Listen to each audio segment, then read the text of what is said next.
यो सुरक्षा भन्ने चिज चाहिँ मनोविज्ञानसँग सम्बन्धित हुन्छ। त्यो कस्तो हो भने जस्तो अहिले रातिको समय 12-1 बजेतिर म एक्लै यो जङ्गल छिर्नु पर्यो भने मलाई डर लाग्छ। म सितिमिति त्यहाँ जान सक्दिनँ। तर मसँग 10 जना जति अरू साथीहरू सँगै जङ्गल जाने भने म तयार हुन्छु। किन भन्दाखेरि त्यो मैले साथ पाएको छु अरू 10 जनाको। त्यो साथ के हो त भन्दाखेरि यो सुरक्षाको प्रत्याभूति हो।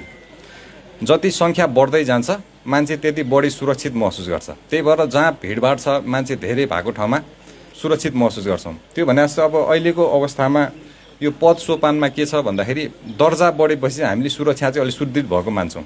जस्तो यो ठाउँमा सही साहब बस्नुहुन्थ्यो, अहिले इन्सपेक्टर साहब आउनु भएको छ भनेपछि त्यो दर्जा बढेसँगै यहाँको सुरक्षा चाहिँ अब सुदृढ हुन्छ भन्ने हामी मान्दछौँ।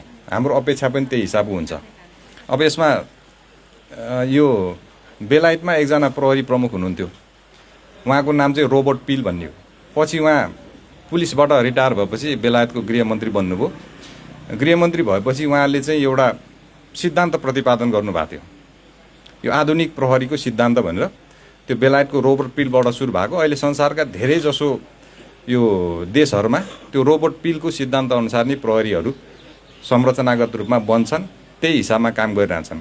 उहाँको त्यो रोबर्ट पिलले बनाएको 9वटा प्रिन्सिपलमा एउटा प्रिन्सिपल अहिलेको अवस्थामा मनन योग्य के छ भन्दाखेरि उहाँले के भन्नुहुन्छ भने public are the police and police are the public. त्यसलाई हामी नेपालीमा पनि भन्छौँ, प्रहरी चाहिँ वर्दीसहितका नागरिक हुन् भने नागरिक चाहिँ बिना वर्दीका प्रहरी हुन्। अब यो ठाउँमा अघि मैले भने चाहिँ चौकी स्तरमा इलाका हुनु भनेको चाहिँ यहाँको जनताले चाहिँ यो कुरालाई चाहिँ आत्मसात गरेर यहाँ चाहिँ यसरी दरबन्दी बढाउनु पर्छ भन्ने हिसाबले धेरै अगाडिदेखि मेयर साहबको पहलमा चाहिँ अहिले आज यो इन्सपेक्टर साहबको पदस्थापन यहाँ भएको छ। अनि अर्को एउटा कुरा चाहिँ कस्तो छ भने प्रहरी पनि यही समाजकै नागरिक हुन्, हामी फरक ठाउँबाट आएको होइन। यहाँको समाजको मान्छेले जस्तो सोच्छ, जस्तो खान्छ, जस्तो व्यवहार गर्छ प्रहरी पनि ठ्याक्कै त्यस्तै हो।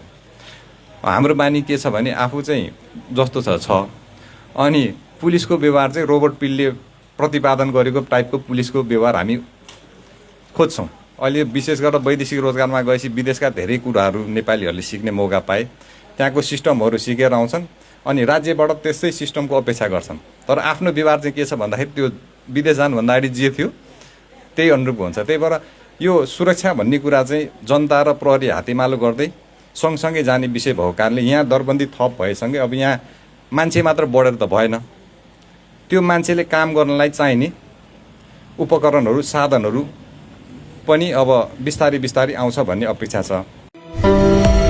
तपाईँ अहिले हेर्दै हुनुहुन्छ बिप्स मिडिया।